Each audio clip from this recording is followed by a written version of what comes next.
Aloha, YouTube investors. How is everybody doing today? My name is David Yansen. Welcome to my channel. Today is November 12th, 2020. It is Thursday, and it is still earnings season for a lot of companies, or a few companies that I still own in my three main portfolios that I use. So this one is M1 Finance, which is my Roth IRA. I do have two other portfolios, one with Fidelity, which is a dividend growth portfolio, and then I also have a capital gains growth portfolio, mainly just looking for capital gains and Robinhood. So amongst all three of them, the portfolio, it's been a mixed bag this year, but for the most part, all three of them have done relatively well this year. If you haven't seen my previous videos, feel free to check those out. So this one all time, as you can see right now, is up a little over 20%, which is much better than how the end of October ended. But like I said in earlier videos this week, or actually I think it was the end of last week, I noticed a little bit of a trend between September, not between, but with September and October. The month started out really good. The stock market was really high at the beginning of September and October. And then all of a sudden mid-month came around and the stock market ended up falling out. And October looks like it might be starting to do something similar to that. So I know the U.S. election is pretty much all but done for. I know our current president, Donald Trump, is contesting, and there's some lawsuits sitting out there. But from what I'm hearing on the news and from things that I've read, probably not going to stand up, probably going to end up still giving the election, or actually not even really giving, but allowing the results to stand with former Vice President Joe Biden to be our next president for the next 4 years. So I don't know how much more volatility the election is going to cause the U.S. stock market. If it's not that, I know there was a big bump on good news of Pfizer coming out with a new treatment vaccine. So they helped the stock market grow. I think it was, Monday of this week or Tuesday of this week. Just the stock market just kind of blew up.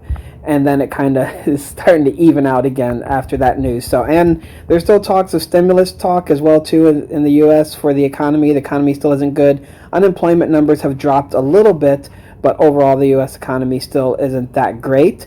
Not a bad foundation. There was a really nice foundation that was laid with the 8 years with President Obama, and then the 4 years with President Trump helped enhance that as well too. So I don't think the U.S. economy will have a hard time bouncing back. It's just a lot of small businesses have gone out of business, especially here in Hawaii. I live in Honolulu. Tons of small businesses here, restaurants, tour companies, vacation rentals, all that type of stuff was put on halt February of this year. So I want to talk about McDonald's and their earnings in this video. And I found it very interesting that McDonald's has decided to go with the PLT, plant, lettuce, and tomato. They've decided to go with the McPlant burger.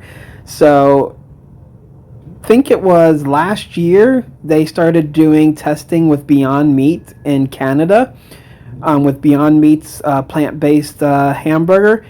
And now McDonald's has decided to come out with that. So they're not renewing their contract with Beyond Meat, but they decided to come out with their own thing.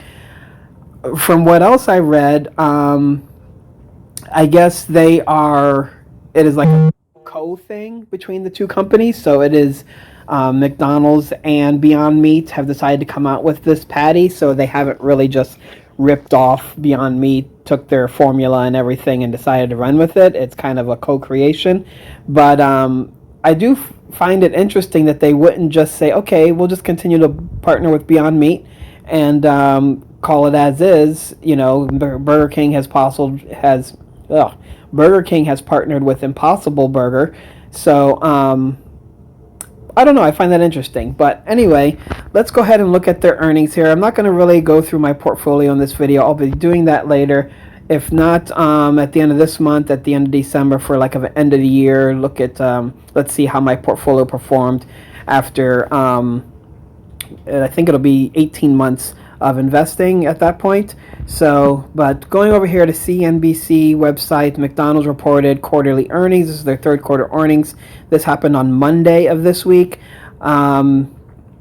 Earnings per share, $2.22 adjusted versus 190 expected. So they beat on that side. Revenue, 5.42 billion versus 5.4 billion is what was expected.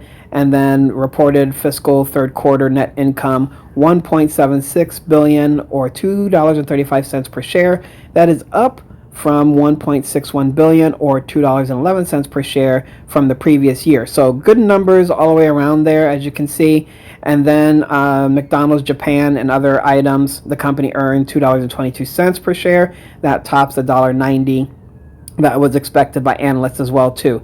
Net sales did drop, which isn't really a surprise, seeing how a lot of their stores or restaurants, I guess you can say, were closed, and I guess they actually permanently closed some of their other restaurants as well too. So, and that was, I guess, based on traffic and based on location. So sales did drop 2%, 5.42 billion, but that did beat expectations of 5.4 billion. So if we look at this chart here, I have this chart from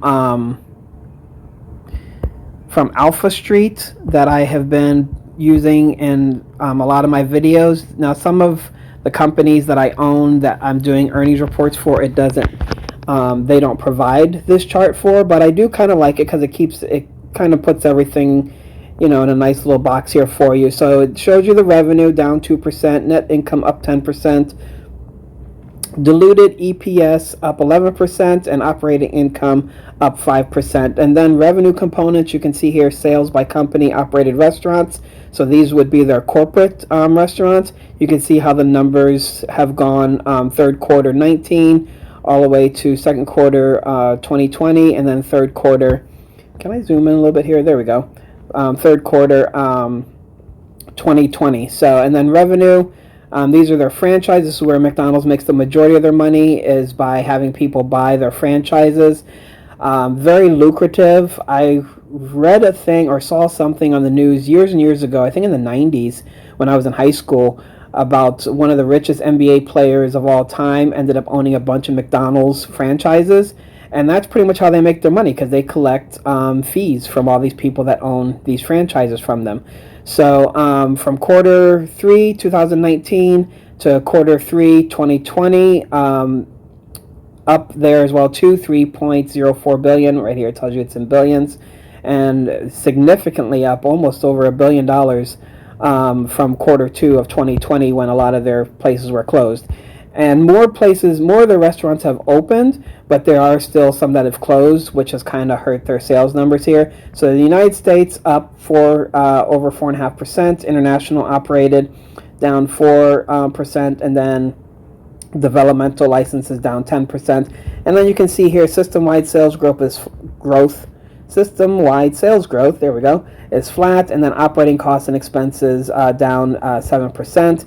Cash and cash equivalents, a number that I always like to look at, up 3 or it doesn't say it's up or down, it's just 3.68 billion. So overall, good news for McDonald's. Still a stock that I'm very, very bullish on, because I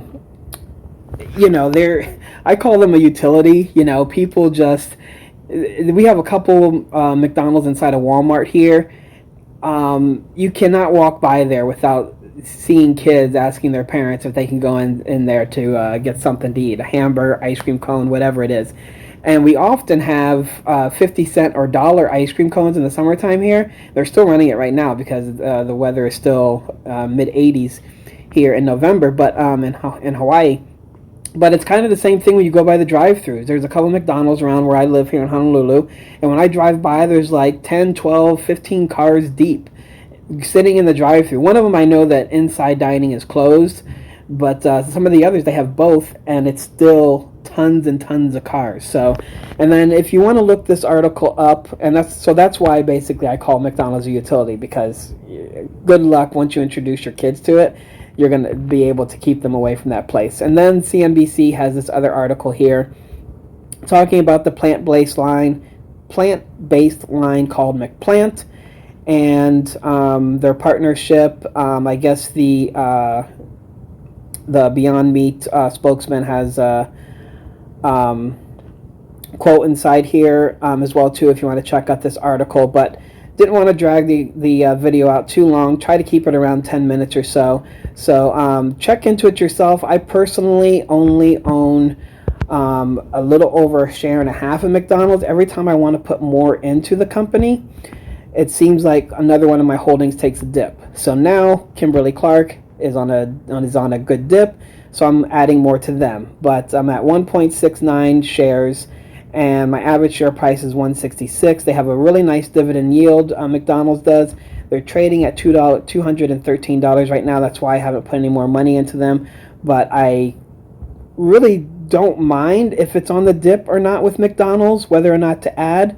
But when another company, Kimberly-Clark, is down so much and I can dollar cost average down in my Roth IRA here, I'm just going to go ahead and put it in there. But then you can see M1 Finance has some of these other numbers here for you. Dividend yield over 2%, so that's $5 annually. And you can expect a raise from McDonald's as well too, because they are a dividend aristocrat, getting very, very close to that dividend king status. So reliable, regular income that you can expect from McDonald's probably for a really long time. I mean, they're changing things technology-wise for ordering.